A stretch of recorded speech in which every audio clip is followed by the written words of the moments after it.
Oke,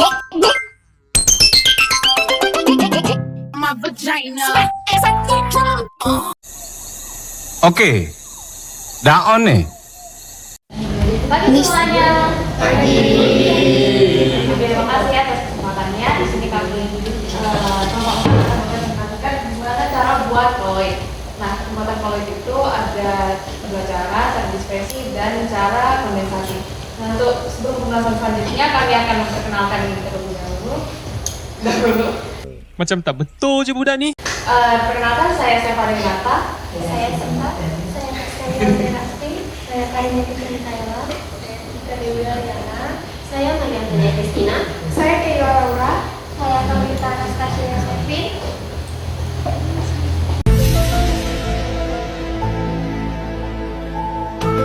Dalam pembuatan koloid terbagi menjadi dua cara, yaitu cara dispersi, cara kondensasi. Kita akan membacakan cara dispersi. Dispersi adalah proses memecah atau menghancurkan partikel besar menjadi partikel yang kecil atau koloid. Jadi di sini ada beberapa proses yang dapat dicoba, yaitu dispersi langsung mekanis adalah metode pembuatan koloid dengan cara menghaluskan atau memperkecil partikel-partikel kasar menjadi ukuran koloid melalui proses mekanis seperti penggiling atau penggerus. Contohnya adalah pembuatan sol belerang di dalam air yang harus terlebih dahulu dihaluskan agar dapat tercampur. Oke, teman-teman, di sini kami punya barang-barangnya. Sebagai pengganti belerang, kamu punya gula. Agar dia terlarut menjadi koloid, kamu menggunakan air panas.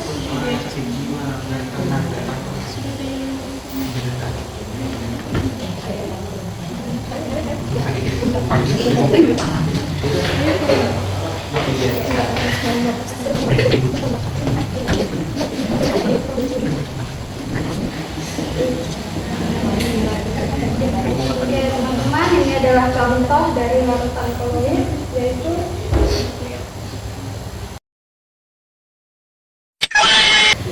dispersi langsung mekanik. Selanjutnya beberapa contoh lainnya.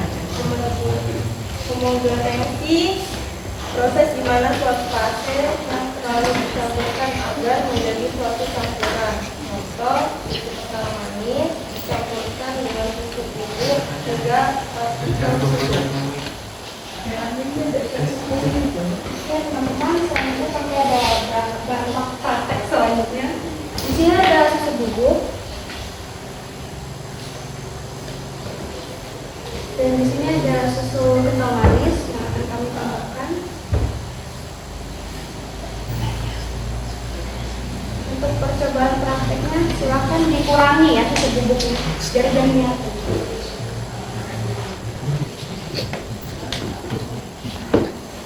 Untuk proses ini terjadi di kepala kanan.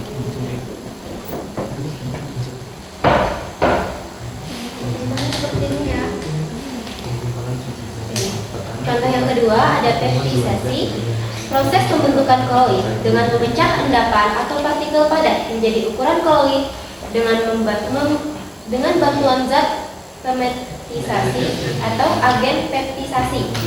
Sebagai contohnya, pembuatan sel agar-agar dari tepung agar-agar dengan menambahkan air yang menyebabkan agar-agar terpecah dan membentuk koloid. Ya teman-teman, di sini kami ada contoh dari bubuk agar-agar yang akan dicampurkan dengan air panas.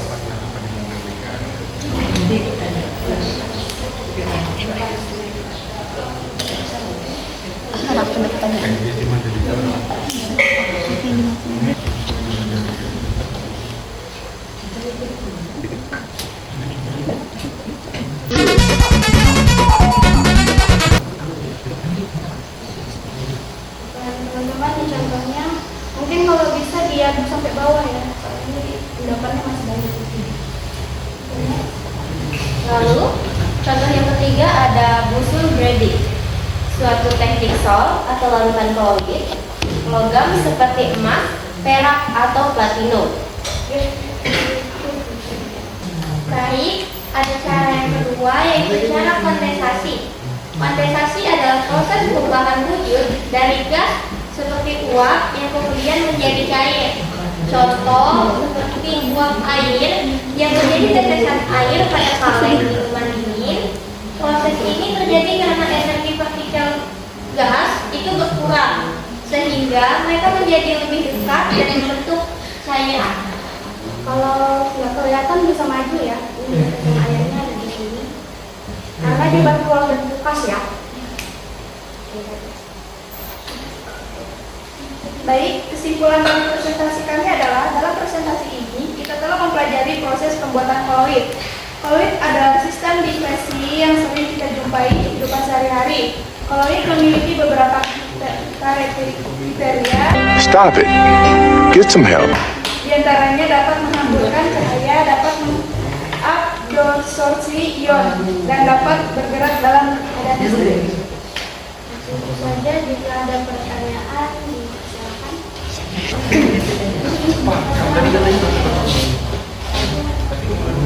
Baik, saya mendengar kalau tidak bertanya, Apa yang dimaksud dengan homogenisasi dalam konteks pembuatan koloid? Ada lagi yang ditampung apa?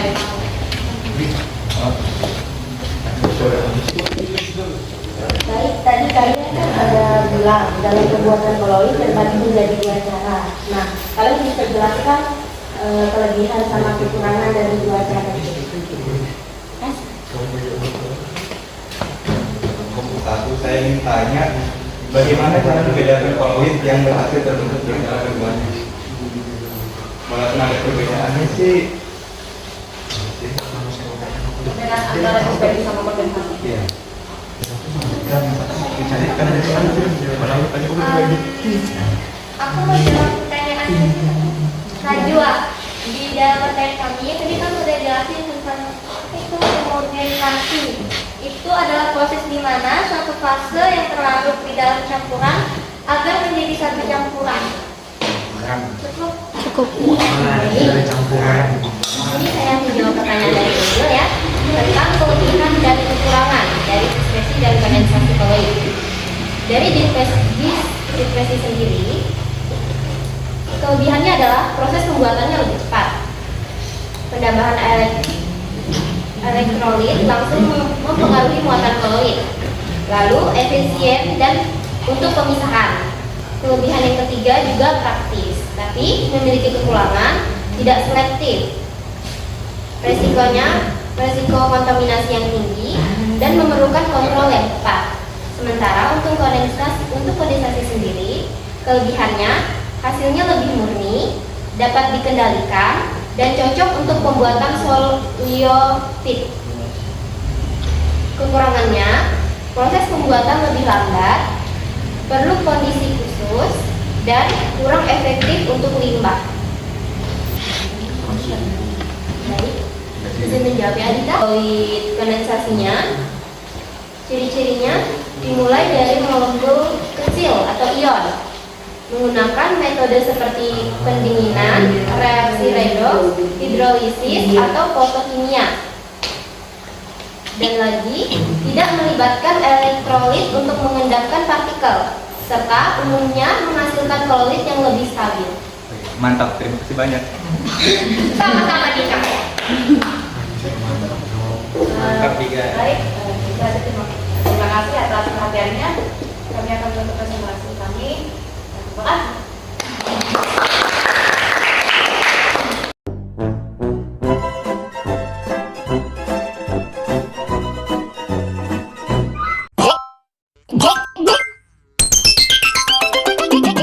My vagina.